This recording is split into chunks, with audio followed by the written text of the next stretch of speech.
Pada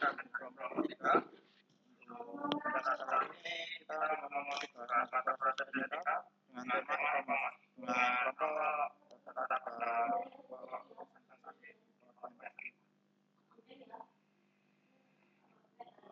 Ada pertama kegiatan bisnis yang menyangkut konsumen, manufaktur, service provider, dan pedagang diperantarai dengan komputer dan aplikasi.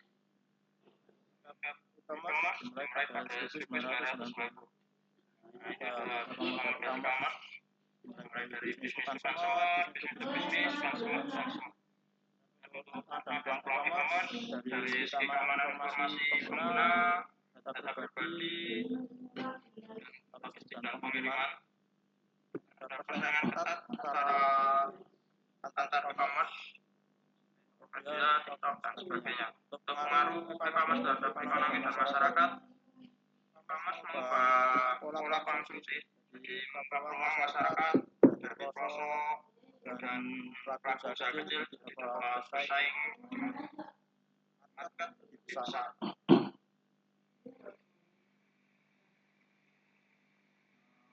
Perspektif e-commerce. Yang pertama dari perspektif komunikasi, pengiriman informasi, produk jasa melalui jaringan telekomunikasi maupun internet. Dan dari perspektif dalam proses bisnis, aplikasi teknologi menuju otomasi transaksi bisnis.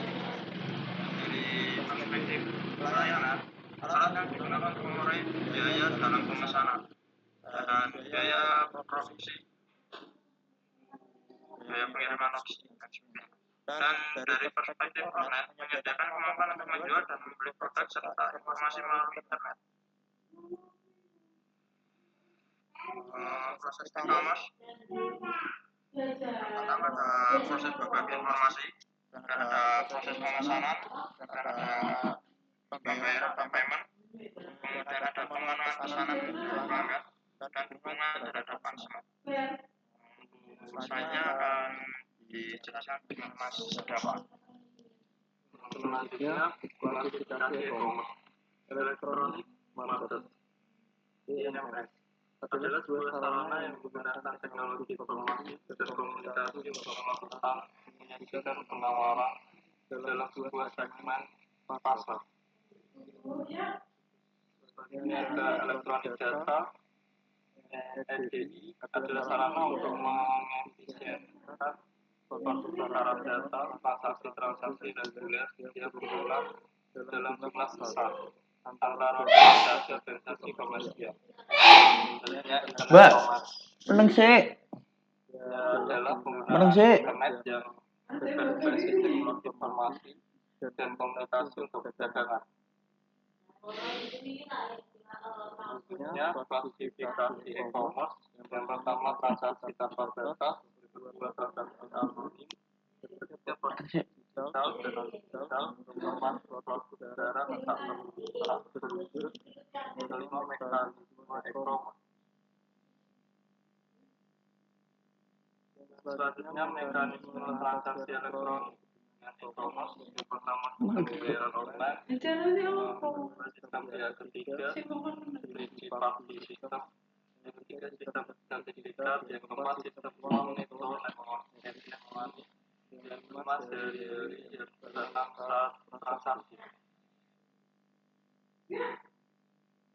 Sistem dan cara pembayaran e-commerce yang pertama transaksi model ATM, dan yang kedua pembayaran dua pihak tanpa perantara, ketiga pembayaran dengan perantara pihak ketiga, yang keempat micropayment, kelima digital cash.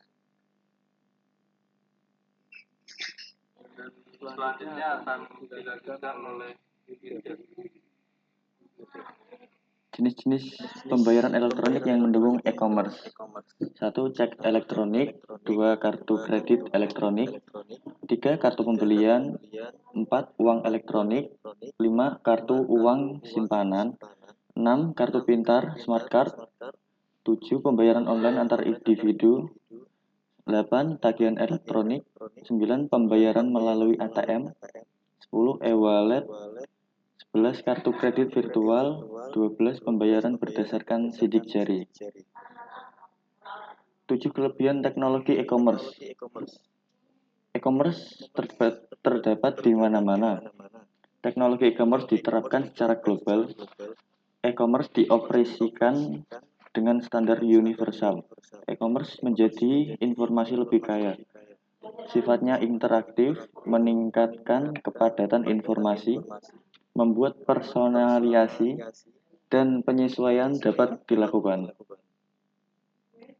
Isu etika dan hukum dalam e-commerce.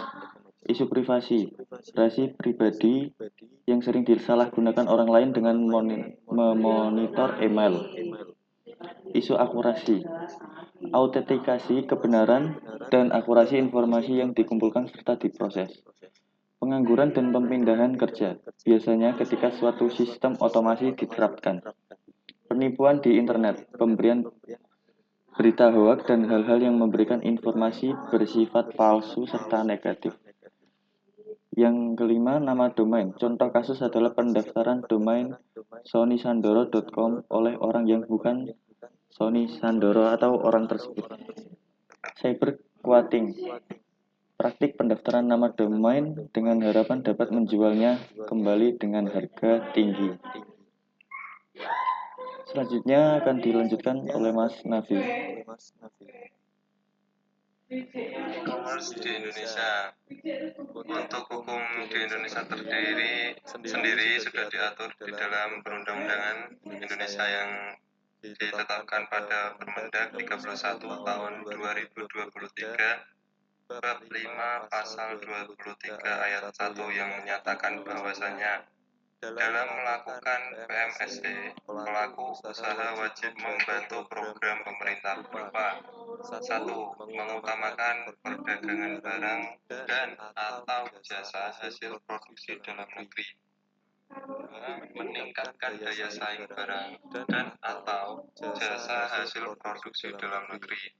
Dan yang ketiga, PPMSE dalam negeri harus menyediakan fasilitas ruang promosi barang dan atau jasa hasil produksi dalam negeri.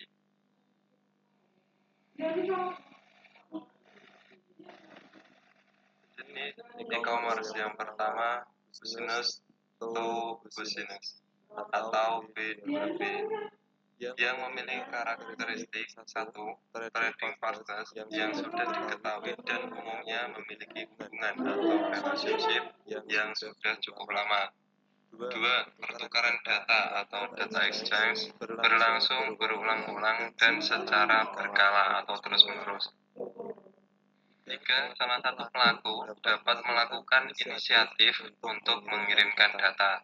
Yang keempat, model yang umum digunakan adalah peer-to-peer. Sekian dan terima kasih dari presentasi kelompok 3. Bila mana ada salah kata yang kurang berkenan, mohon dimaafkan dan terima kasih. Sekian dari kelompok 3. Assalamualaikum warahmatullahi wabarakatuh. Waalaikumsalam. Wil apa? Kok videonya kirim kue apa? Tak kirim aku. Stop sih Wil. Hah? Biasa stop sih. Oh ya.